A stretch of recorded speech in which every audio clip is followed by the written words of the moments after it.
आज हम एलसीएम और एचसीएफ से रिलेटेड जो सीबीएसई ने बुकलेट रिलीज करी है कॉम्पिटेंसी बेस्ड, उसमें से वॉल्यूम 4 में से लिया गया है। ज्यादा स्टूडेंट को बहुत कंफ्यूजिंग लगता है, तो स्टूडेंट जो है पहले हम क्वेश्चन करने से पहले इसका कॉन्सेप्ट समझते हैं, तो उसे एक ही बार में हो जाएगा, चुटकियों में हो जाएगा क्वेश्चन। देखो हमारे पास एक पैन स्टैंड है, पैन स्टैंड को हमें इस टाइप से अरेंज किया है, एक कोई कैबिनेट है, उसको रो और क्या कॉलम में अरेंज किया है। अज्यूम कर लेते हैं हम 6 रो है और 5 कॉलम है। क्लियर है, 6 रो ऐसे चलेंगे, 5 कॉलम है वर्टिकल चलेंगे। तो नंबर ऑफ पैन्स कितने होंगे? तो अगर रो और कॉलम में अरेंज होता है डेटा, तो हम एक एक को काउंट करने नहीं बैठते, हम डायरेक्ट क्या कर देते हैं कि 6 रो है इंटू 5 है, तो 6 इंटू 5 30 हो गया।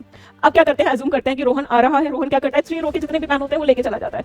कॉलम तो इतने ही रहेंगे। अब 3 रो लेके जा रहा है, कॉलम तो 5 ही है, यानी कितने पैन लेके चला गया, 15 पैन्स। अब सारा आ रही है बचे हुए हैं 3 रो, तो क्या हुआ, रोहन लेके चला गया। बची कितनी है मेरे पास, 3 रो, बाकी की बची है। उसमें से क्या कर रहा है, 3 रो है, 2 कॉलम लेके जा रही है 6, यानी कि अब मेरे पास कितने पैन रिमेनिंग रहे, जो 15 प्लस 6 कर देंगे तो हमारे पास कितना 21, 30 माइनस 21, ये हमारे पास कितना आ जाएगा 9 पैंस। चेक कर लो यहाँ तक, तो ये हमारे पास ये सब लेके चला गया। तो मान लो कि 2 कॉलम है, ये वाले लेके चले गए, तो कितने पैंस बचे, 9 पैंस बचे। ये तो है कॉन्सेप्ट। अब आते हैं ओरिजिनल क्वेश्चंस पे।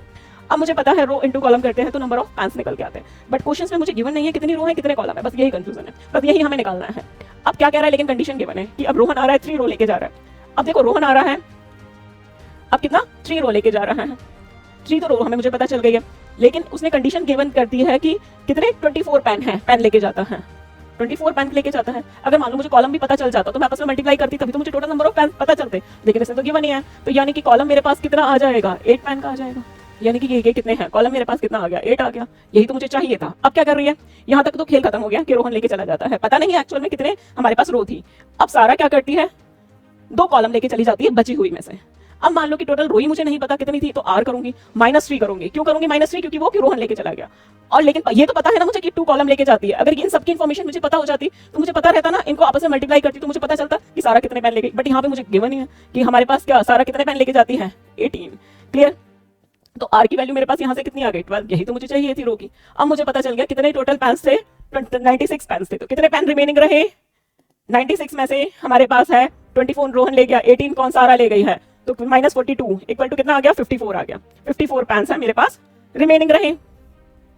अब क्या कह रहा है, जो मेरे पास बचे हुए पैन है उसको हमें P तो अज्यूम कर लो रो है, और Q अज्यूम कर लो क्या कॉलम है। उसको हमें ऐसे अरेंज करना है कि P यानी कि रो में क्या आना चाहिए, एक मेरे पास है प्राइम नंबर आना चाहिए। अब मान लो कि प्राइम नंबर इसके फैक्टर्स करके देख लो, यही होंगे।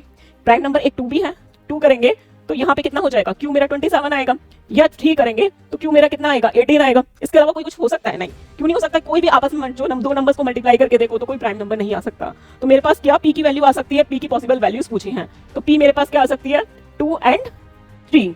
इस टाइप के क्वेश्चंस की किसी को भी पीडीएफ की रिक्वायरमेंट है तो हमारा व्हाट्सएप ग्रुप ज्वाइन कर सकते हैं, जो ऑलरेडी डिस्क्रिप्शन में मेंशन है।